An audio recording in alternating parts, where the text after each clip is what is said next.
Well, here we are. Fight week for UFC 322, my friends. Are you ready for the final breakdown of the main event? Honestly, this is one of the maybe hardest fight for me because he's big, he's good everywhere. Maybe he don't have good wrestling defense, but his grappling is good. He grab from the grappling very, very well. That's why I'm preparing myself for anything. I can strike with him, I can wrestling with him, grappling with him, but I know he also training hard for me because his last opponent, Bilal, we have not same style, but Bilal also tried to wrestling, but he defends his wrestling very well. That's why I have to be ready. If he stop my wrestling, I'm gonna try again. If not happen, I will strike with him. Are you a big visualizer? Yeah, I like to visualize. What do you see? MSG, biggest fight of the year, Islam Makhachev. What are you seeing? I just see a finish. I see a finish happening. I see the crowd going wild and just turn into the corner and just see him going berserk. If you are, grab a seat, hit that like button, and let's get started. I think, my opinion, it was easiest weight cut. Easiest, my opinion. Moving up to a new weight class isn't just about changing the number on the scale. It's a total test for the entire body, physically, mentally, and emotionally. And that's something both fighters and we, as fans, have to keep in mind. Let's start by looking at this matchup through the lens of Islam Makhachev's physiology and motivation. Not too long ago, the Dagestani's manager, Rizvan Magomedov, revealed that Islam had recently been struggling with motivation to defend his title at lightweight. That's why the move to welterweight gave him a fresh breath of air and reignited that inner fire of competition.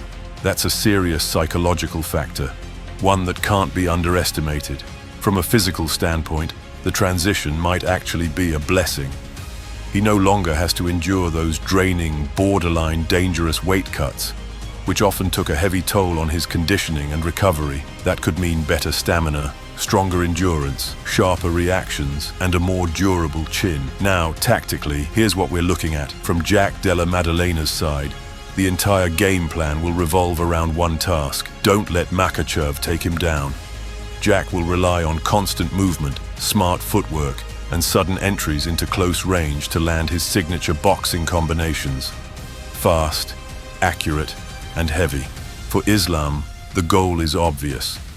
Cut off the cage, close the distance, take Jack down, and drag the fight into his world, the ground, where his dominance is absolute. When it comes to submissions, Islam has an endless arsenal. Triangles, kimuras, and darke chokes, you name it. And the worst part for Maddalena, Makhachev can transition into those submissions from virtually any grappling position imaginable.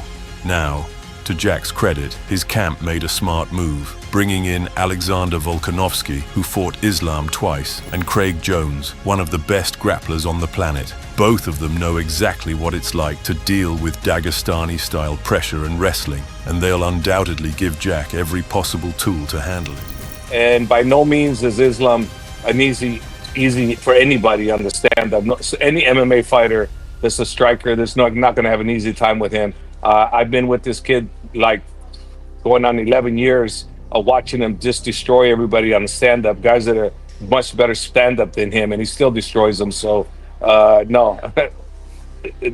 Don't go by what you see. When you get in there with that man, it's a whole different ballgame. But even the most specific, perfectly planned training camp can't replace decades of relentless hard work. And that's why, in our view, the favorite going into this fight is still the former champion, Islam Makhachev, despite moving up in weight. Let's go over the main arguments. First, Makhachev has elite-level takedown stats and almost flawless takedown defense. In the lightweight division, with his Sambo base, he had no equal. Second, Islam operates on a level of dominance few can even comprehend. He's used to controlling the fight, forcing his rhythm, and smothering his opponents until they mentally break. Many of his past opponents and teammates have said the same thing. Once you're on the ground with Islam, especially underneath him, it feels like being trapped in a steel vice. There's no space, no breath, no escape. Third, Makhachev is at the peak of his morale and confidence. Think about it. Former lightweight champion, #1 pound-for-pound fighter with 4 consecutive title defenses, and still hungry for more. For a man like Islam, chasing that second belt isn't just a challenge. It's destiny. He's already made one belt his own, and now he wants to make history by claiming another. His entire team is taking Jack Della Maddalena seriously, preparing for him with the same attention and precision that defines the Dagestani camp. Open respect for an opponent inside a fight camp almost always ends with destruction inside the octagon. Why?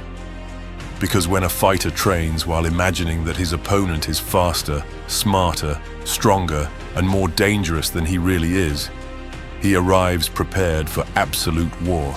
That's exactly what's happening in Islam Makhachev's camp right now. His coaches constantly point out Jack Della Maddalena's striking power, the variety of his attacks, and the sharp, high-level boxing that the Australian brings to the table. All of this gives Islam what matters most: situational awareness, mental composure, and psychological advantage born from clear-headed preparation. It gives him purpose, confidence, and the drive to handle this challenge strictly on his own terms. Fourth, Makhachev's move up in weight might actually turn out more beneficial than most people think. Sure, there's risk, but there are major advantages. The challenger won't be drained by brutal weight cuts. On fight night, he'll be fresher, stronger, and naturally heavier. Even Daniel Cormier has said repeatedly that eliminating extreme weight cuts almost always helps athletes perform better. The only question is, will Islam have enough time in camp to fully adapt to his new frame? Will it affect his strength, speed, and technique in a positive way? Because compared to natural welterweights, Makhachev doesn't yet have deep experience at that weight. Fifth, you can bet the Dagestani team is analyzing every possible detail about Maddalena and turning each one to their advantage. They know Jack is a powerful, dangerous striker, no question about it, but they also know he lacks experience under the brightest lights, on the biggest stage, with the entire arena watching him as the headliner. He's never faced an opponent with Makhachev's grappling IQ, a man who can neutralize elite jiu-jitsu players, dictate every second of ground control, and smother even the most active fighters into helplessness. You don't have to look far for examples. Just look at how Khamzat Chimaev dismantled Dricus du Plessis. And du Plessis isn't even a pure boxer like Maddalena. He's an all-around mixed martial artist, yet Boers crushed him in 25 minutes, making a world-class fighter look like a debutante in front of a packed arena. So when you think about Makhachev's window of opportunity, it isn't limited to a specific round or exchange. It's open 100% of the time. The constant threat of takedowns, of being dragged into Islam's world, creates a mental block that most opponents can't shake. Maddalena will be thinking about that the entire fight, even if he hired the world's best motivators. Hell, even if Tony Robbins himself gave him a pep talk, that fear would still be there. Every elite Dagestani wrestler carries that same aura of inevitability, and completely overcoming it is nearly impossible. It's gonna be hard for him, but it's possible to Islam Makhachev wins the second belt. JDM is great fighter, great striker, but Islam is tricky. He has a good wrestling, and he's southpaw. He don't get hits, but he takes people down and he mauls people down. So. And also, we all see the JDM Belal Muhammad's fight, and then I'm sure Islam will take lots of lessons from this fight, and maybe Islam will make some adjustment. It's possible, it's gonna be hard, but Islam can win the second belt. So how do we see this fight playing out? Honestly, it feels like Makhachev is going to execute his game plan flawlessly, start to finish. But okay, let's try to imagine a scenario where Jack Della Maddalena could pull off the upset. If Jack can, over 5 rounds, use disciplined footwork, keep the distance, avoid getting trapped against the fence, and successfully defend the takedowns, then yes, he absolutely has a path to victory. His punches are powerful enough to rock Islam and inflict serious damage, especially considering Makhachev has been knocked out once before. The fight could end in an early knockout for the champion. That's within the realm of possibility. But the idea of Maddalena winning a decision over 5 rounds, that's hard to picture with a straight face.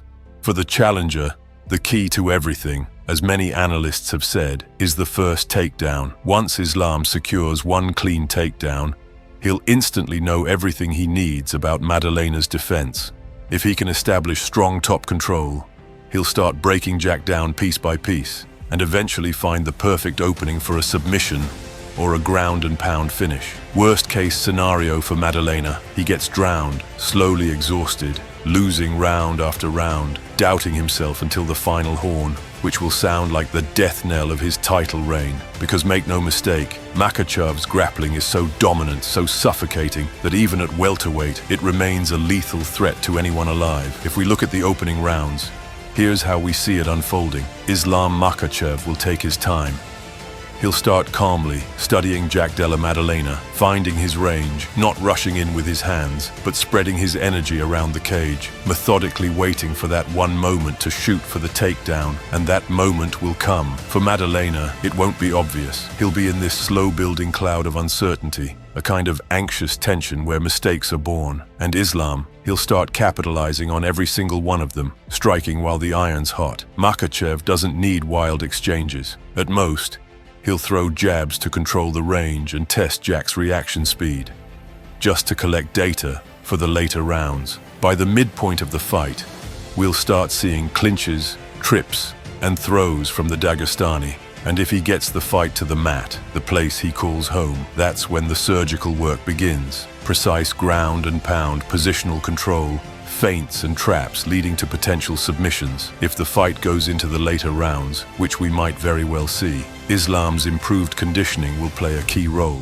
Without those brutal weight cuts, he'll breathe easier, move lighter, and look far fresher compared to a fading Maddalena. All these factors combined point to one outcome, the result the challenger wants. Our prediction leans toward Islam Makhachev's victory.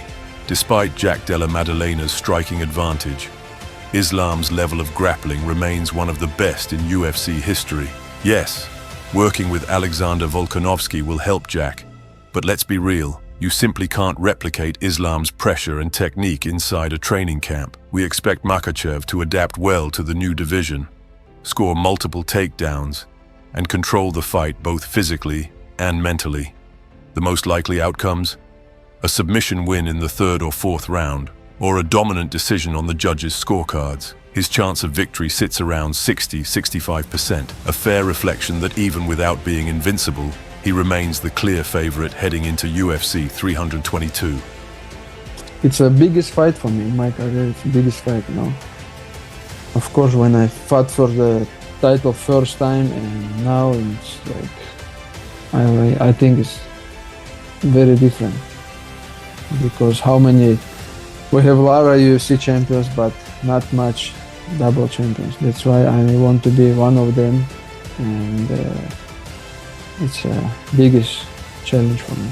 And what do you think, fight fans? Who takes it? The Dagestani grappler or the Aussie boxer? Drop your predictions in the comments below.